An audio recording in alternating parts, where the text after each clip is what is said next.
I just got back from my first ever retro gaming convention, and I bought over $1,700 worth of old video games. Let's get right into it. Hello everyone, I'm Critter Alex, lover of weird and wacky games, and today I'm just going to be going over all the games I got at this retro gaming convention. I picked up some really cool stuff, some really obscure, some really rare things. I bet there's a bunch of games you've never heard about. So, if you want to learn about some weird games, stick around. Also, make sure you stay to the end if you want to see the top 5 games that I picked up at this convention. We're going to get right into it, but before that, I just want to say thank you for being here. Like and subscribe if you like what you see. And I also have a Patreon. It's $5 a month, and it will help me improve both the quality and quantity of my content. Thank you to anyone who considers that. Alright, category 1 is going to be handhelds. Jumping right into it with Breath of Fire 1 and Breath of Fire 2. The Breath of Fire franchise is just one I've been very curious about, but the SNES and PS1 games are all super expensive. I did recently pick up Breath of Fire 4, but both these games were like $20-$30, pretty affordable. I didn't even know they had GBA remakes, but that's really cool, and I am very excited to play this game because I think in a lot of ways it is just kind of a pretty standard JRPG, but something about like the color schemes in Breath of Fire and the like character design just seems super cool, and I can't think of many other like JRPGs from Capcom, so it'll be very cool to experience that, and I'm very excited to have found these. Next up is one of the random games that I got on a whim. Most of these are things I've been wanting for a while. That was kind of the whole point of this. I was going to just pick up all the rare and expensive games that I had never bought because they're rare and expensive. But this one was $10.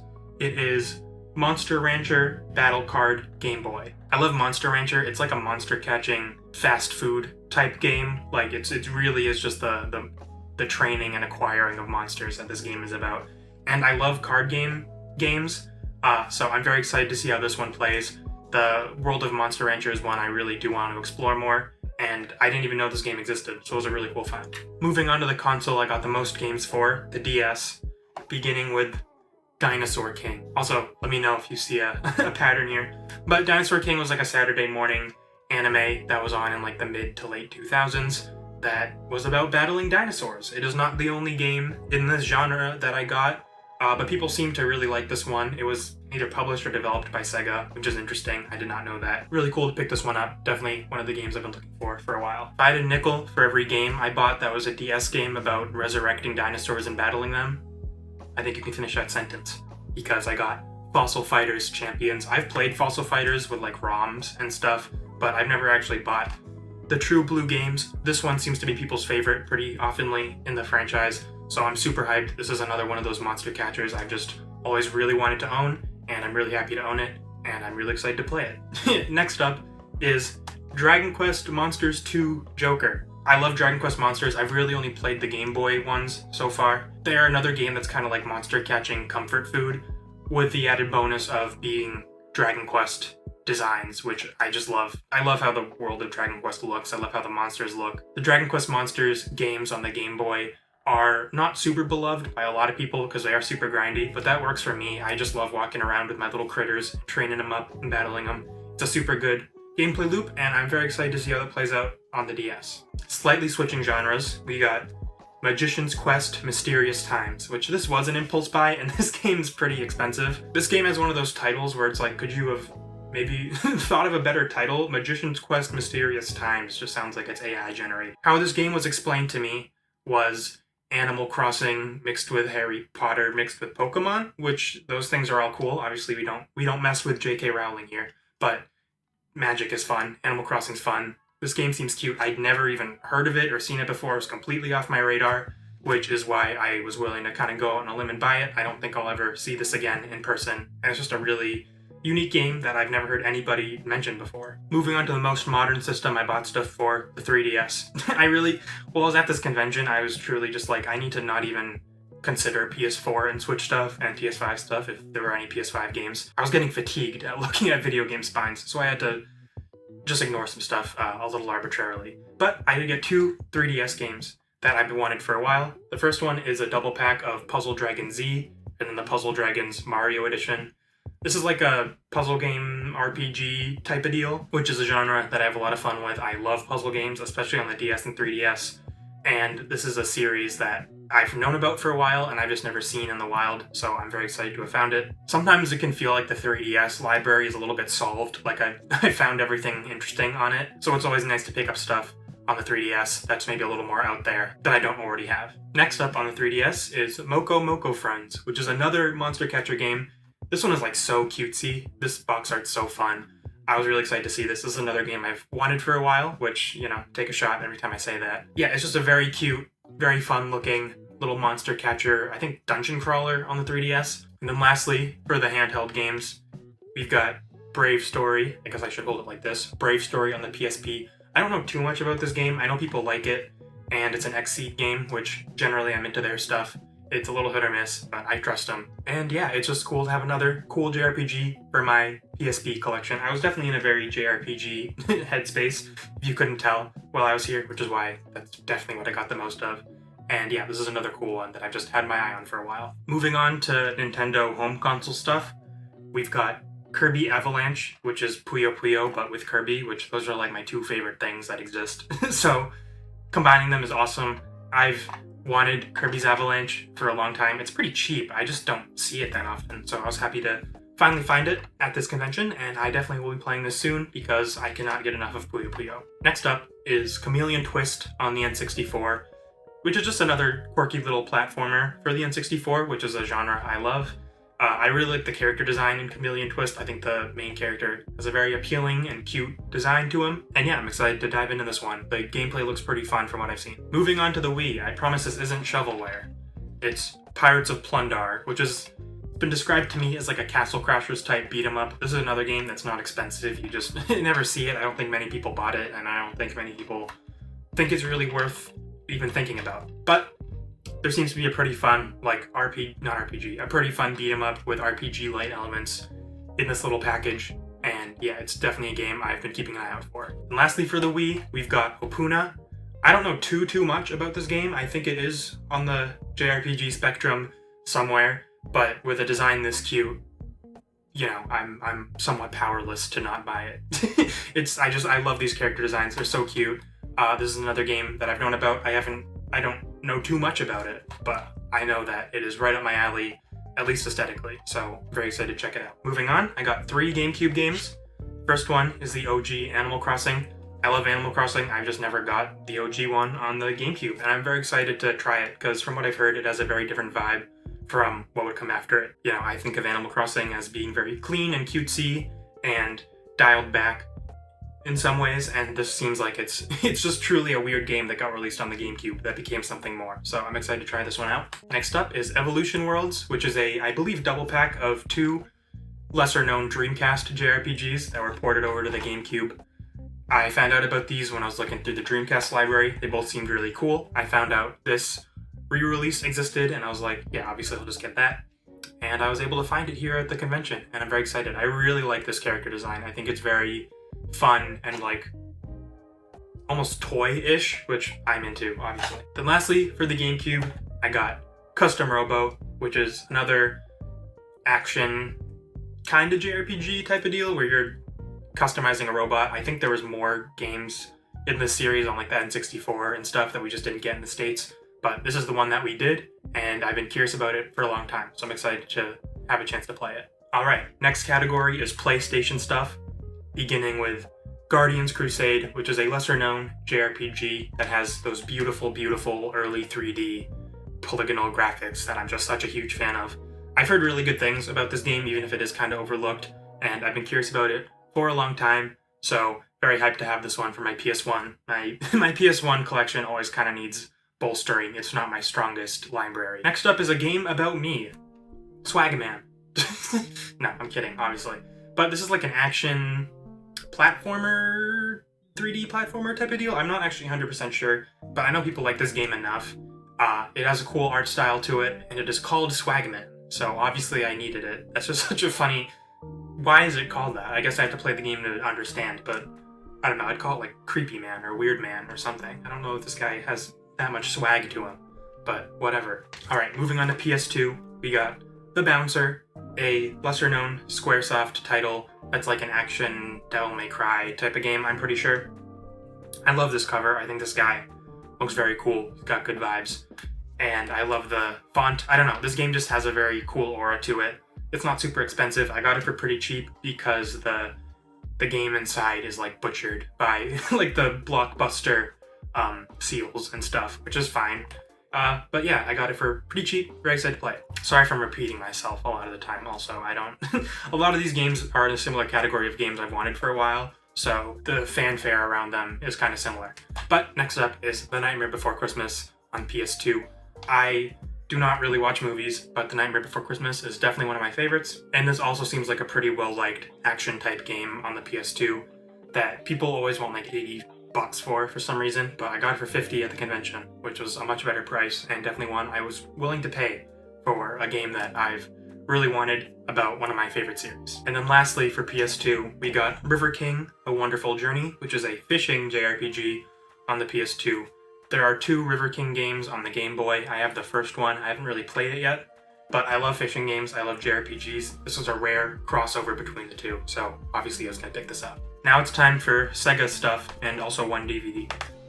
So the only Genesis game I got was Landstalker, which is like I thought it was a strategy RPG. I read somewhere action RPG. I'm pretty sure it's a strategy RPG, but let me know if I'm wrong. This cover art's funky. It's got like early NES style cover art where there's just like a weird looking dude. But I know people really love this game, and I don't have many Genesis JRPGs. It's not really a system I even like think about that kind of stuff with. So it's cool to have something that switches it up a bit. And then the 132X game I got was Virtua Fighter. I just love the aesthetics of Virtua Fighter, and I love the 32X. I just love watching it do stuff. I love playing games on it. You know, there's not a ton of games. There's not a ton of good games on it. This is definitely a good game with a very cool art style that will be fun to play. And the DVD I got was the first season of Yokai Watch. I love Yokai Watch. I love Monster Catchers, if you couldn't tell by the stuff I bought. And Yokai Watch is maybe my second favorite after Pokemon. So it was really cool to find this fully sealed. I don't know. I'll only open it if, for some reason, the Yokai Watch series gets wiped off the internet. I'm glad to know I'll still be able to watch it in the apocalypse.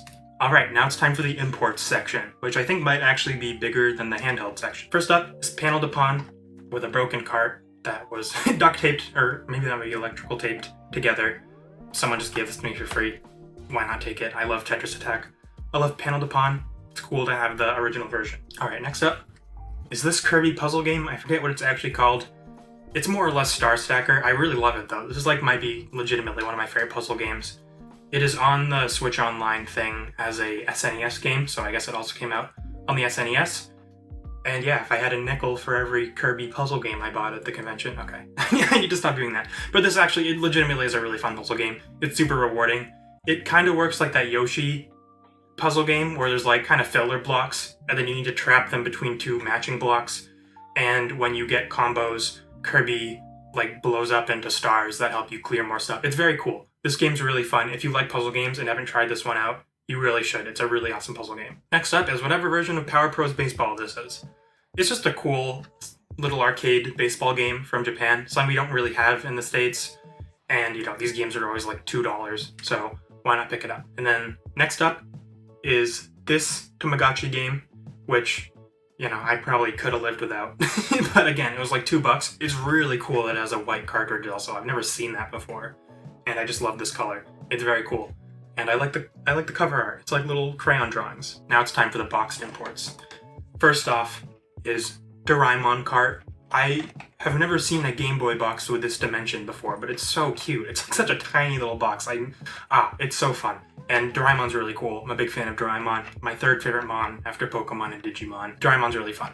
And I'm sure this game is like fine, but I just really like this box art, and it wasn't that expensive. It was like $20. Next up is the game I really want to play, which is River City Ransom EX, which was published by Atlas, which is interesting. I love the River City, or Kunio-kun series, I think it's technically called. That includes like Double Dragon, River City Ransom, and River City Girls.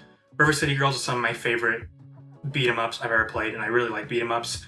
I have never played the original River City Ransom though. This obviously isn't the original, but it's a re-release of it on the Game Boy Advance with a super cool box. I'm super hyped to have this. Then I got 2 boxed SNES or Super Famicom games. The first one is this one, which is something Oroyo something? I forget the title, but look at that box art. That's so fun. How could I not buy this? It's a platformer, a puzzle platformer, where you're dropping Tetris blocks basically to help you advance through the level, which seems super cool. People say it's a really fun game. I wouldn't have bought it if it wasn't fun. And yeah, I just love this box art. I love import stuff. This convention really, my main takeaway from it was I need to get more import stuff because it's really fun, and Japan just gets better box art. The second Super Famicom game is another Doraemon game. This one's a platformer. It's Doraemon 3. I'm assuming that's what that says. I actually have no idea. But yeah, again, I like Doraemon. This is a platformer, so I'll be able to play it, hopefully, even if I don't really understand it. And also, I got a box with Doraemon on it, so it's all worth it. The two biggest imports I got, these are some real heavy hitter games. The first one is Twinkle Star Sprites on the Sega Saturn, which those are like my three favorite words, Twinkle, Star, and Sprites. So, you know, this game was obviously designed with me in mind. It's like a shoot 'em up platformer is how it was described to me. I'm very excited to play this. It is so cool. I love the box art. I love the vibes. The Sega Saturn's so cool, and it's cool to have another heavy hitter for that system. And then the last game before we get into my top 5 pickups is Rakugaki Showtime, which I think might be connected to like the Magic Pen-Gel series of games that were on the PS2. I might be getting my wires crossed there though. I love this art style. It's like Paper Mario-ish almost. It's like Paper Mario mixed with Yoshi's Island, mixed with a cool JRPG. So yeah, this game just seems so awesome, and it's really, I'm just starting to collect for Japanese PS1, and to have something like this, this major for that library also is just really hype. Alright, if you've stuck around this long, thank you. Let's get right into my top 5 games from the convention. Coming in at number 5 is Funky Barn, which is a bad Wii U game. It's not bad, it got like a 5 out of 6. 5 out of 6, it got like 5 or 6s out of 10s.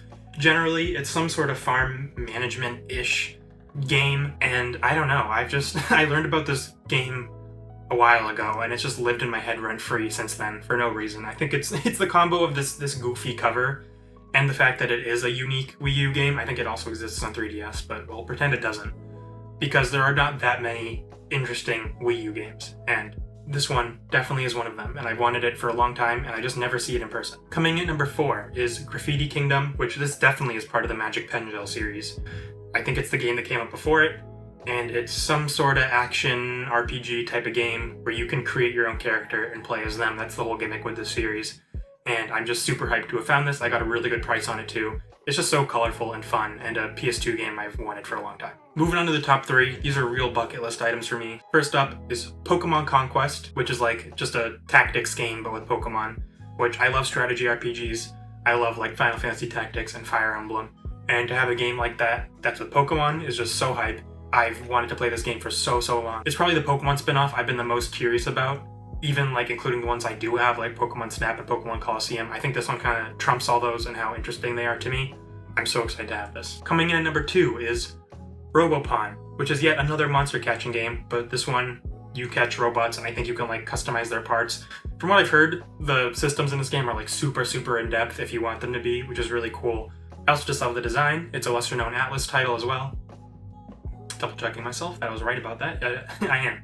It has a weird long cart, which there's like a flap here, or like just like a little thing here you can unscrew that lets you replace the save battery, which is really cool that they did that. And then there's also an IR sensor, because apparently this has some functionality with a TV remote, which is such an interesting gimmick that you'd only get back then. I don't think I'm going to use it, but I definitely am going to play this game. Alright, coming in number 1. Can you guess what it is? I've alluded to this series once in this video so far. It is Digimon World Dawn. My second favorite mon, Digimon. This game's awesome. I already started playing it. That's how excited I was to have it. I love Digimon. I just played Digimon Survive, and it's one of my favorite games I played this year. This game's also super cool. There's something special about the Digimon series. I'll probably make a video about it soon, but it has a different feel from Pokemon. It's very distinct. You know, a lot of the Digimon games are kind of controversial. I feel like there's always like a gap between expectations and reality. Like, you know, everyone wanted Digimon Survive to be a tactics game. It's more of a visual novel. People want Digimon World to be like a JRPG. It's a Tamagotchi game, basically. But this one really is pretty much the Digimon game everybody wants. This game's still a little controversial, because I guess people are haters, but it seems like it's the least controversial of all the Digimon games. And it's been a huge bucket list item for me. I also got a really good price on it. I'm just so excited. I'm so happy to have this game. I love Digimon. So yeah, let me know. Have you heard of any of these games? Do you like any of these games? Did I teach you anything new in this video? Expect content with all of these games coming in the future. because all of the games I buy do become stuff I can make videos about, to teach to you guys, to talk about, because I genuinely love talking about video games. This convention was so cool. I had never gone to one before, like I said, and I decided, I'm going to save up a bunch of money for this and then just buy all the rare games that I've held back on because they're too expensive or I just never see them. And I'm super happy with what I made out with. I crossed so much off my bucket list here. So yeah, thank you for watching. Like and subscribe if you liked it. Consider joining my Patreon. Have a good day.